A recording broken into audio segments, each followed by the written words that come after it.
Good morning students. आज class 6 का पहला चैप्टर मैथ का नोइंग आवर नंबर। आज हम इस चैप्टर में कुछ पॉइंट्स पर डिस्कशन करेंगे, नंबर्स के बारे में जानेंगे।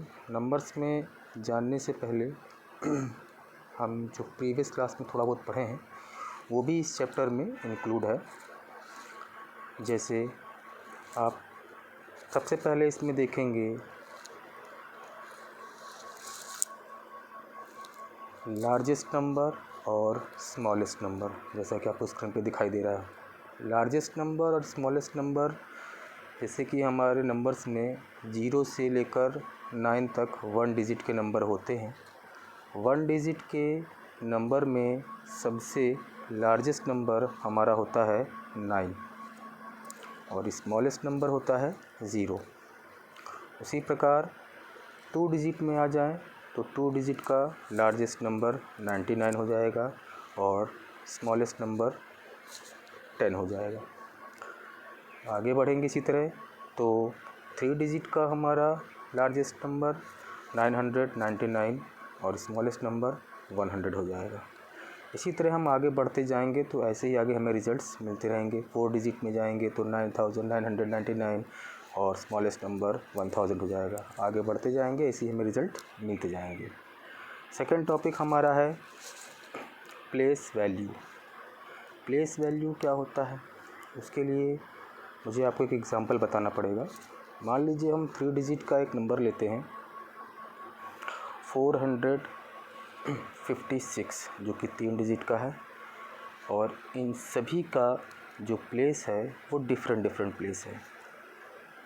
जैसे 6 आपका 1 प्लेस पे है, 10 पर 5 नंबर है और 100 प्लेस पर 4 है। ये नंबर्स की अलग अलग पोजीशन, अलग अलग प्लेस डिसाइड है। अब इनकी वैल्यू क्या होती है इसमें, जैसा कि आपको मैंने भी बताया 1 प्लेस पर 6, 10 प्लेस पर 5 और 100 प्लेस पर 4 है। अगर हमें 6 की वैल्यू पता करनी है, यानी कि इसकी प्लेस में वैल्यू कितनी है, तो 6 जो है आपका 1 प्लेस पे है तो 6 का हम मल्टीप्लाई करेंगे 1 से तो हमें आंसर आएगा इक्वल टू 6। और जब 5 10 प्लेस पर है और इसकी प्लेस वैल्यू निकालने के लिए हम 5 का मल्टीप्लाई करेंगे 10 से, इक्वल टू आएगा हमारा 50। इसी तरह जब 4 की हम प्लेस वैल्यू पता करेंगे तो 4 का प्लेस वैल्यू 100 से मल्टीप्लाई होगा क्योंकि वो 100 प्लेस पर है, इक्वल टू 400। इस तरह हम प्लेस वैल्यू को फाइंड करते हैं। अगला इस पर क्वेश्चंस कहते जाते हैं, उस पर कुछ एग्जांपल्स दिए हुए हैं। जैसे नीचे एग्जांपल दिया हुआ है, find the difference in the place value of 2 6 7 6 8 3 4 9 6 1 2। ये जो नंबर दिया है इस नंबर पर हमें 6 की प्लेस वैल्यू निकालनी है और फिर उनका डिफरेंस निकालना है। तो इसमें हम देखेंगे कि 6 जो है 2 जगह पर है। ध्यान से देखिए, 6 जो है आपका एक 100 प्लेस पर है और एक करोड़ प्लेस पर है। तो जो करोड़ प्लेस पर है आपका, जैसा कि आपको यहाँ दिखाई दे रहा है नेक्स्ट लाइन पे, the place value of 6 in crore place, तो उसकी प्लेस वैल्यू निकालने के लिए हमें 1 करोड़ से 6 पे मल्टीप्लाई करना होगा तो हमें 6 की प्लेस वैल्यू मिल जाएगी। दूसरा जो 6 है जो कि 100 प्लेस पर है, उसकी वैल्यू निकालने के लिए हमें उसका 100 से मल्टीप्लाई करना होगा, जिसका आंसर आपको दिया हुआ है 600। अब इन दोनों का हमें डिफरेंस निकालना है, तो हमने 6 करोड़ में से माइनस कर दिया 600, तो हमारा आंसर आ गया 5 करोड़ 99,99,400। इसमें इस तरह के क्वेश्चंस आते हैं जो आपके लेट्स ट्राई 1 में इस तरह के क्वेश्चंस दिए होंगे। अगला है एक्सपेंडेड फॉर्म। आपने शायद 5th क्लास में इसको पढ़ा है। इसमें इन्हीं प्लेस वैल्यू को निकाल करके उनकी वैल्यू हम रख देते हैं। जैसे कि मैंने एग्जांपल में यहाँ पर दिया हुआ है कि 56,243 एक नंबर दिया हुआ है जिसमें 5 जो है 10 लाख की जो है सॉरी 10,000 की प्लेस पर है तो 5 का इंटू 10,000 से कर दिया, प्लस 6,000 के प्लेस में है तो 6 का मल्टीप्लाई 1000 से कर दिया, प्लस 2 हमारा 100 प्लेस पे है तो उसका 100 से मल्टीप्लाई करके 200 कर दिया, 4 हमारा 10 प्लेस पे है तो 4 का हमने 10 से मल्टीप्लाई करके 40 लिख दिया, प्लस लास्ट में 3 जो कि 1 प्लेस पे है तो 3 1 3 वहाँ पे 3 हो गया। इसे ही कहते हैं हम एक्सपेंडेड फॉर्म। नेक्स्ट हमारा टॉपिक है फेस वैल्यू। प्लेस वैल्यू और फेस वैल्यू दोनों अलग अलग चीज़ें हैं। फेस वैल्यू क्या होता है? The face value of the digit in a number remain the same in respective of its place और position in the number. Face value किसी भी नंबर का अगर मैं फेस वैल्यू निकालना होता है तो जिस जगह पर वो किसी भी प्लेस पर हो उस नंबर में वो कहीं भी हो उसकी फेस वैल्यू वही रहती है। जैसा कि मैंने एग्जांपल में दिया हुआ है 3452, इसमें अगर हमें 3 की फेस वैल्यू निकालेंगे तो 3 की फेस वैल्यू 3 ही रहेगी। इसी में मैंने दूसरा एग्जांपल दिया है 56,473, इसमें भी 5 की जो प्लेस वैल्यू है वो 5 ही रहेगी फेस वैल्यू। वो फेस वैल्यू किसी भी नंबर का चेंज नहीं होता है, इसमें किसी से भी मल्टीप्लाई नहीं होता है। जो नंबर है एट इज इट उसी को नंबर को वैसे का वैसे ही लिख देते हैं। नेक्स्ट टॉपिक हमारा है कंपेयरिंग एंड ऑर्डरिंग नंबर। मैं आपको एक एग्जांपल देता हूँ। मान लीजिए ये 2 नंबर जैसे कि स्क्रीन पे दिखाई दे रहा है, ये 2 नंबर दिए हुए हैं। अब हमें इन दोनों नंबर को पहले कंपेयरिंग करना है। कंपेयरिंग और ऑर्डरिंग अलग अलग चीज़ें हैं, पहले मैं आपको कंपेयरिंग सिखा रहा हूँ। इसमें कंपेयरिंग में देखेंगे तो जो 10 लाख की प्लेस पर दोनों में 8 और 8 है, यानी कि 8 दोनों में है। उसी तरह 7 भी दोनों में सेम प्लेस पर है, 6 भी सेम प्लेस पर है, 5 भी सेम प्लेस पर है, लेकिन 4 और 3 ये दोनों अलग अलग नंबर सेम प्लेस पर हैं। यानी पहले वाले नंबर में 100 प्लेस में 4 है और दूसरे नंबर के 100 प्लेस पर 3 है। जैसे देखिए मैंने यहाँ पर दिया हुआ है 10 लाख की पोजीशन पर दोनों में 8 8 है, लाख की पोजीशन पर दोनों में 7 7 है, 10,000 में दोनों में 6 है, 1000 में दोनों में 5 है और 100 में पहले वाले में 4 है और सेकंड वाले में 3 है।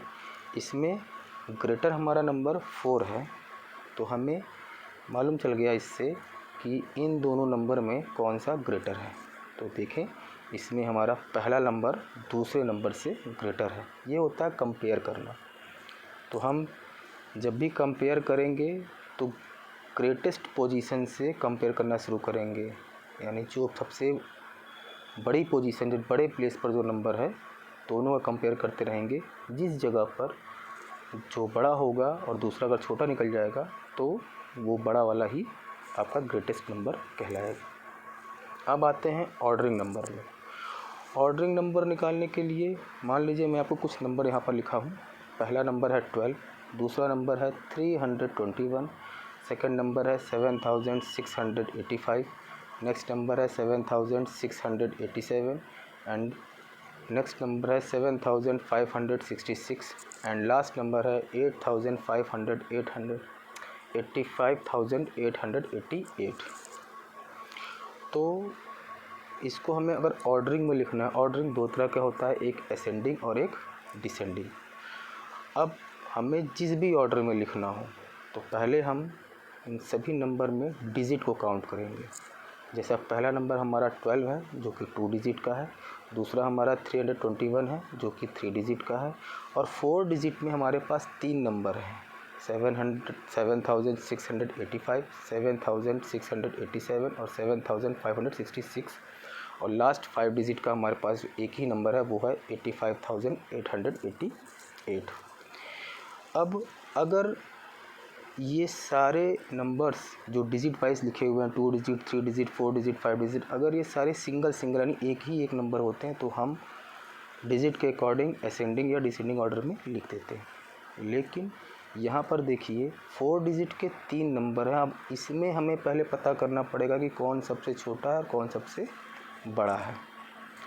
तो इसमें जब हम कंपेयर करेंगे इन 4 डिजिट के नंबर को, तो इसमें सबसे छोटा नंबर 7566 है, उससे बड़ा 7685 है और उससे बड़ा 7687 है। अब हमें इसको कंपेयरिंग कर दिया। अब उसके बाद हम असेंडिंग ऑर्डर में लिखना चाहेंगे, तो सबसे छोटा हमारा 2 डिजिट का नंबर, फिर उसके बाद 3 डिजिट का नंबर और 4 डिजिट के तीनों नंबर को हमने कंपेयर कर लिया, उनको लाइन से लिख देंगे और लास्ट में 5 डिजिट का नंबर। ये असेंडिंग ऑर्डर में। और हमको अगर डिसेंडिंग ऑर्डर में लिखना होता तो इसी को हम रिवर्स कर देते हैं। इसके बाद हमारे पास टॉपिक है सक्सेसर एंड प्रेडिसेसर। सक्सेसर क्या होता है? Successor of a number is the number obtain by adding 1 to the number. हमें किसी भी नंबर का सक्सेसर निकालना होता है तो हम बस उसमें 1 ऐड करते जाते हैं। मान लीजिए हमारे पास कोई एक नंबर है 456, एग्जांपल मैंने दिया है। अगर इसका हमें नेक्स्ट सक्सेसर निकालना हो तो इसी नंबर में हम एक ऐड कर देंगे, 1 को ऐड कर देंगे तो हमें नया सक्सेसर मिल जाएगा, वो है 457। इसी तरह नेक्स्ट एग्जांपल भी मैंने दिया हुआ है 9999। इसका सक्सेसर निकालना होगा, इसमें भी 1 ऐड कर देंगे तो वो हो जाएगा हमारा 10,000। अगर हमें इन्हीं नंबर के 3 नंबर निकालने होते हैं आगे के सक्सेसर, तो हम आंसर में 1 ऐड करते जाते और हमें एक एक आगे का मिलता जाता। ठीक इसी का अपोजिट है प्रेडिसेसर। इसमें हम क्या करते हैं, इसमें हम 1 सब्ट्रैक्ट करते जाते हैं। जैसा कि मैंने एग्जांपल में दिया हुआ है 456 है इसका प्रेडिसेसर, यानी कि ठीक इसके पहले का एक नंबर क्या होगा तो उसमें 1 माइनस कर देंगे तो 455।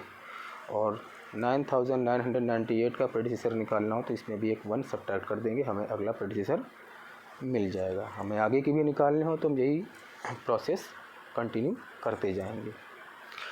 ये जितनी चीज़ें मैंने बताई हैं आपको, ये सारे आपके लेट्स ट्राई 1 पर जो भी क्वेश्चंस दिए हुए हैं ये सब उनमें हेल्प करेगा। उन्हीं लेट्स ट्राई 1 के जो क्वेश्चन दिए हैं उन्हीं के आधार पर जो उसमें क्वेश्चंस पूछे गए हैं, जो टॉपिक दिए गए हैं उन्हीं के टॉपिक के आधार पर मैंने ये आपके लिए वीडियो बनाया है। इसमें आगे किसी को कोई भी डाउट या प्रॉब्लम हो तो वो मुझे कांटेक्ट कर सकता है और मुझसे सवाल के सलूशंस को समझने में कोशिश कर सकता है। बाकी मैं आपको अगली क्लास में या अगले वीडियो में आगे की चीज़ें बताऊंगा। Thank you.